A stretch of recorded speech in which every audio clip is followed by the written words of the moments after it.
The geometry of grief. They say time heals all wounds. They're wrong. Time doesn't heal. It scars over. It forms a brittle, translucent layer of tissue over the injury, a pale imitation of the skin that was there before. You can see the damage right through it forever. I would know. I was a surgeon. My name is Stephen Strange, and I used to spend my days stitching flesh back together, leaving behind neat, precise lines that I told my patients would fade. A comforting lie. A scar never truly fades. It simply becomes a part of the landscape of you. My hands taught me that. Before the nerve damage, before the shaking, they were instruments of impossible precision. They could trace the path of a single nerve, dance between vertebrae, excise a tumor with the grace of a concert violinist. They knew the architecture of the human body better than I knew my own soul. Now they are a constant trembling reminder of everything I lost. But the body is a simple thing. It's finite, organic, predictable in its decay. Scars on the flesh are one thing. What about the scars on time itself? What happens when the wound is not to a person but to a reality? There's no skin for that. There's no suture. There is only the knowing. And the knowing is a wound that never, ever closes. It began with a choice. Or rather, it began with 14,605 choices laid out before me like a deck of tarot cards, each one depicting a different kind of apocalypse. I sifted through futures, one after another. I didn't just see them, I lived them. I felt the snap of my own neck 1,000 times. I watched the sun extinguish in a cold, silent gasp. I felt the ash of my friends sift through my fingers in worlds where I hesitated, where I was too weak or too slow or too human. I saw futures where we won, but at a cost that fractured the very soul of our world, leaving behind a hollowed-out victory, a silent, screaming peace. Imagine the weight of that. To hold every possible tomorrow in your mind at once. It's not a library of knowledge, it's a chorus of ghosts. Every single one screaming a warning.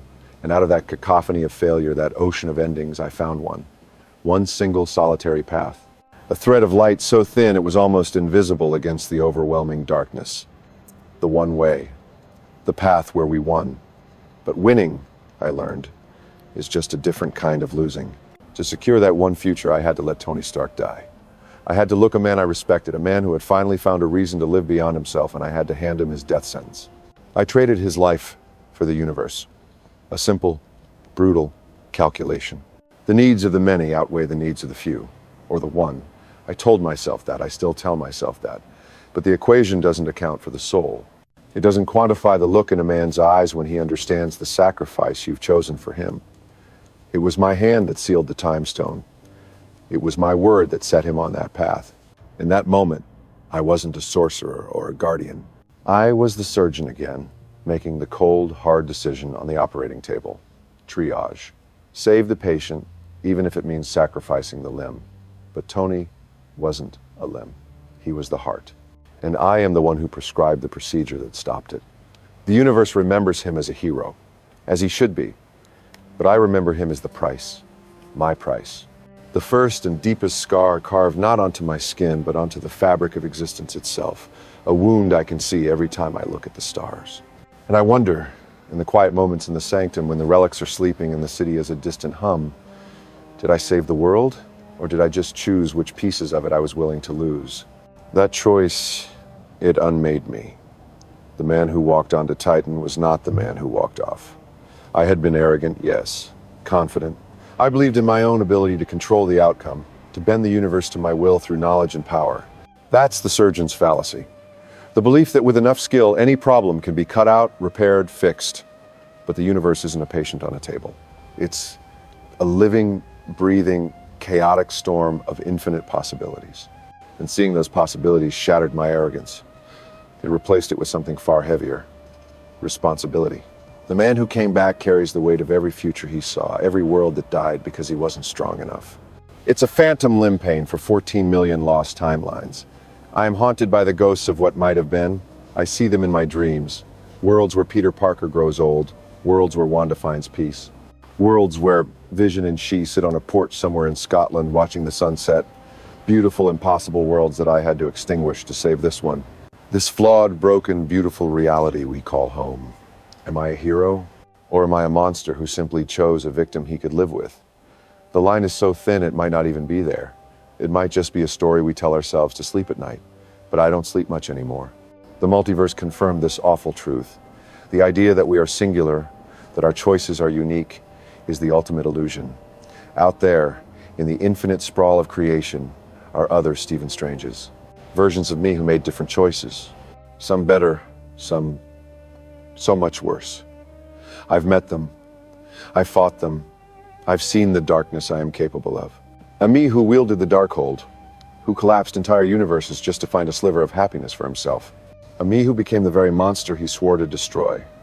Seeing them was like looking into a fractured mirror.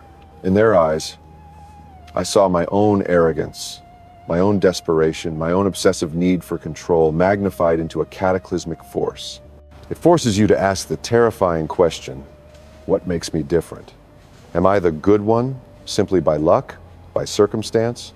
Or is that darkness coiled inside of me too, just waiting for the right choice, the right moment of weakness to unspool and consume everything?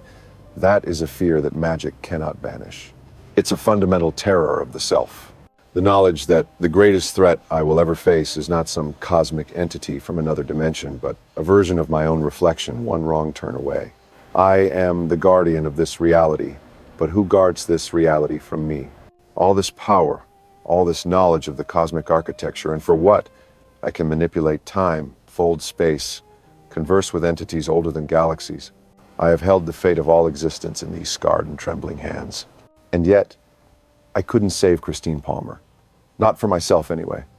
In every universe, in every timeline I've ever glimpsed, she was my great love and my great loss. A fixed point. Do you know what that is? It's an event that must happen. An event so woven into the tapestry of space-time that to remove it would unravel everything. Her leaving me, my inability to be with her. It's a cosmic constant. It's the event that pushed me in one way or another down the path to Kamar-Taj. It's the heartbreak that fuels the hero. The universe required my pain to create Doctor Strange. I can accept this intellectually. I can trace the causality, map the quantum entanglement, understand the mechanics of it. It's a clean, elegant, cruel piece of metaphysical engineering. But understanding doesn't stop it from hurting. I remember one night, before the accident, we were at a fundraiser, black tie, awful music. I was bored, holding court with other arrogant surgeons, talking about my latest triumph. And I looked across the room and saw her. She wasn't looking at me, she was laughing with someone. A real, uninhibited laugh that lit up her entire face. And in that moment, the whole noisy, pretentious room just disappeared. There was only her. I remember thinking, that is the rest of my life. Right there. I was so sure. I had my whole life mapped out, just like a surgical procedure. Career, success, and Christine. The perfect outcome. How could a man who held life and death in his hands every day be so naive? My hands were my life. My career was my identity. When I lost them, I lost myself. And in my desperate, selfish scrabble to get myself back, I pushed her away. I thought the magic would fix me, that it would give me back my hands, my life, my control, but it gave me something else. It gave me a universe to protect. And in doing so, it locked the door on the one thing I truly wanted to save. My life with her. That is the ultimate irony. I gained the power to save everyone except the one person who could have saved me from myself. For so long, I saw it as a failure, my greatest failure. I, the great Doctor Strange, master of the mystic arts, Sorcerer Supreme, couldn't solve the simple equation of my own heart. I tried to apply logic to love, to find a mystical loophole in grief. I searched the arcane texts for a spell to mend a broken past. But that's the surgeon's flaw again, isn't it? The belief that everything broken can be fixed. Some things aren't meant to be fixed, they're meant to be carried. Grief isn't a disease to be cured, it's a part of the human condition. It's the price of love. And my love for her, my grief for the life we never had, it's not my weakness. I see that now. It's my anchor. It's the thing that reminds me, when I am floating in the astral plane or battling horrors in the dark dimension, what I am fighting for. I'm not fighting for an abstract concept called the universe. I'm fighting for a world where people can laugh like she did. A world where two people can fall in love and build a life. A world where a broken man can find a reason to go on.